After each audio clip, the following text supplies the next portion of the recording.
Mr. President, we exercise our right of reply to one more attempt by the leader of Pakistan to tarnish the image of this August forum by bringing in matters internal to my country and going so far as to spew falsehoods on the world stage.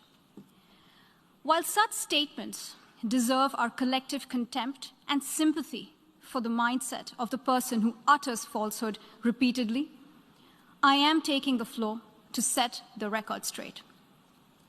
Regrettably, this is not the first time the leader of Pakistan has misused platforms provided by the UN to propagate false and malicious propaganda against my country, and seeking in vain to divert the world's attention from the sad state of his country, where terrorists enjoy free pass while the lives of ordinary people, especially those belonging to the minority communities, are turned upside down.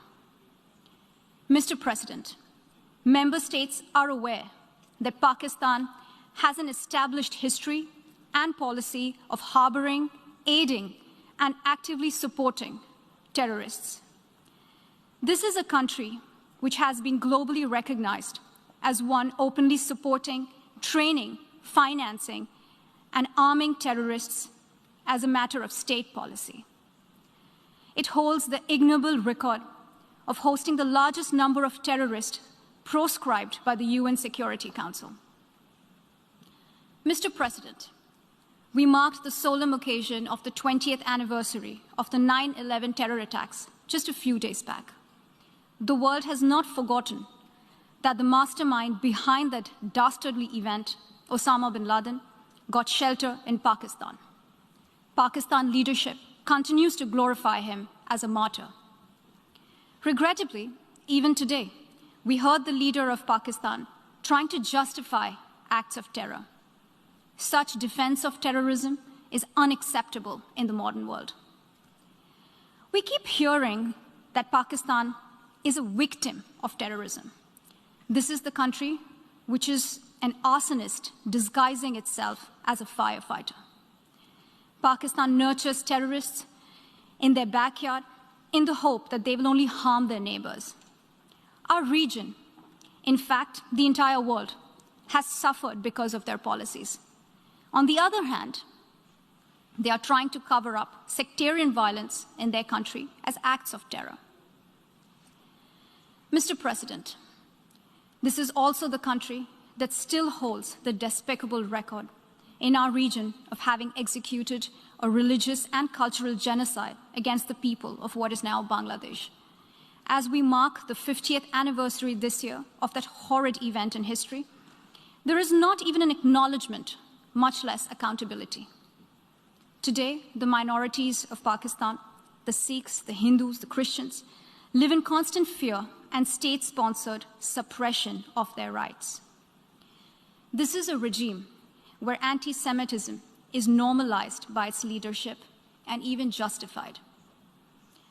Dissenting voices are muzzled daily, and enforced disappearances and extrajudicial killings are well documented.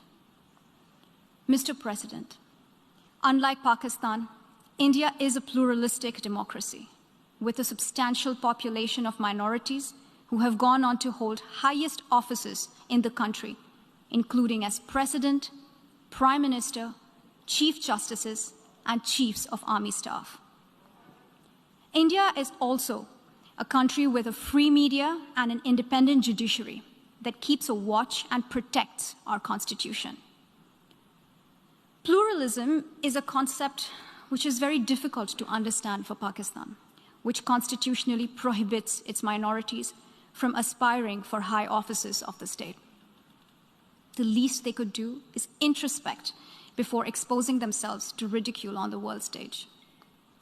Finally, Mr. President, let me reiterate here that the entire Union territories of Jammu and Kashmir and Ladakh were, are, and will always be an integral and inalienable part of India. This includes the areas that are under the illegal occupation of Pakistan. We call upon Pakistan to immediately vacate all areas under its illegal occupation. Mr. President, allow me to be categorical about India's position.